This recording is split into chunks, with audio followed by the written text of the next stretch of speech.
You know, way down at the southernmost tip of India, there's a place, a ghost town, and it's got this absolutely chilling legend that we're going to dive into today, the story of Dhanushkodi's infamous ghost train. But look, this isn't just some made-up campfire story. To really get why this legend is so powerful, you have to go back. You have to understand the real, painful history that kicked this whole thing off. So, let's set the scene. Before it became this haunted ruin, Dhanushkodi was actually a bustling port town. I mean, it was a crucial link between India and Sri Lanka. But then, one single, absolutely devastating night changed everything. Here's what happened. On the night of December 22nd, 1964, this monster of a cyclone just slammed into the coast and caught right in its path passenger train number 653. It was literally minutes from the station. The storm's surge was so immense, so powerful, that it just swallowed the entire train. 115. Just let that number sink in for a second. That's how many people were on that train. 115 souls. Passengers, crew, people just trying to get home, who were lost to the waves. Just gone in a matter of moments. I mean, after that, what could they do? The whole town was declared uninhabitable. And that was it.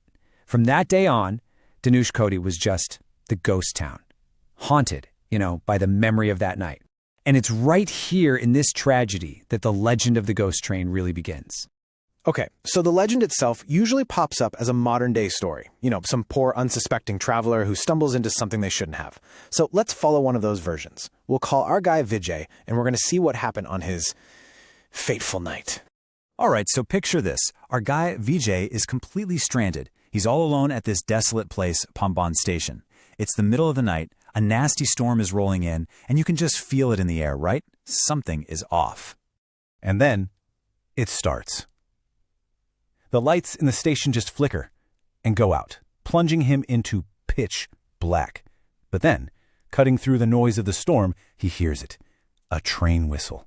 Super sharp, super clear. But hang on, that's impossible. He knows for a fact no trains were scheduled. Well, what do? He's desperate to get out of the storm, so he climbs onto this train that's just eerily silent. It's totally empty. And the second he sits down, this cold feeling just washes over him.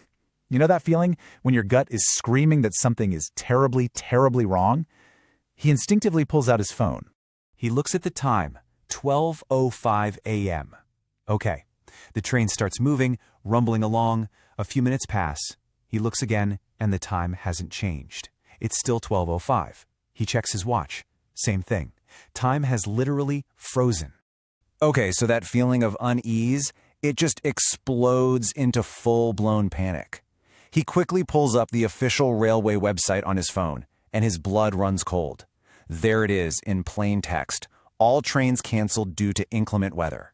So wait a minute. If every single train was canceled, then what in the world is he riding on right now? So now he starts looking around. Really looking. And he sees it. There's cold seawater creeping across the floor. The window frames, they're not just old, they're rusted through and shattered. The fans on the ceiling are twisted, mangled heaps of metal. This whole place, it doesn't feel like a train car.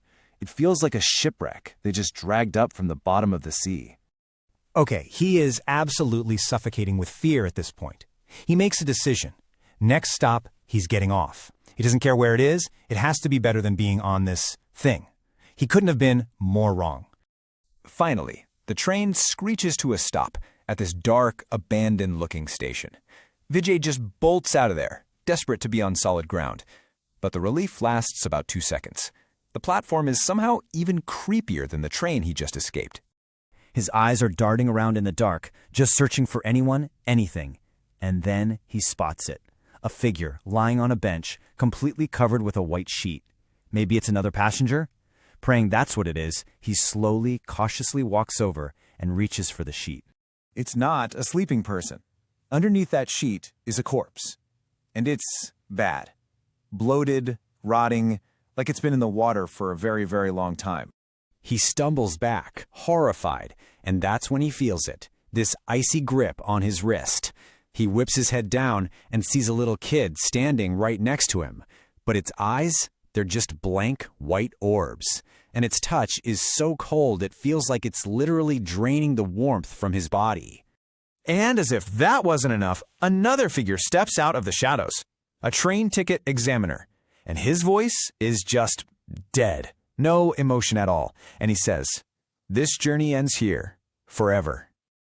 Right at that moment, a single bulb above them sputters to life. It's just for a second, but it's long enough for him to see the station's name board.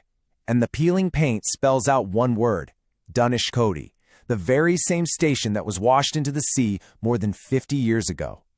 This has to be a nightmare, right? I mean, that's the only thought VJ can hold on to as his world just fades to black.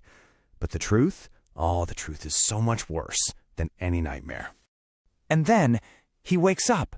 He's on a beach. It's bright. It's sunny. He's in Ramaswaram. And this wave of relief just washes over him. Thank God it was all just a horrible, horrible dream. But then he sees something sticking out of the sand, an old, rusted train carriage, and his heart just stops. It's the same one. His heart is pounding out of his chest, but he forces himself to get up and look inside that wrecked carriage. And he sees it all. The same seat he was sitting in, and there's a body lying on it, a body wearing his clothes. It's him. The realization hits him like a tidal wave. He never made it out of that storm. He got on the wrong train, the one from 1964. As he stumbles backwards in shock, he looks down and sees the final, horrifying proof. His feet leave no footprints in the sand. And just like that, VJ's story just gets woven into the legend. He's become another one of the ghosts, trapped in that loop, reliving his own death over and over. So you have to wonder, is he now one of the 115 souls from 1964? Is he just waiting forever on that phantom platform? And maybe the most chilling question of all, how many others are waiting there with him?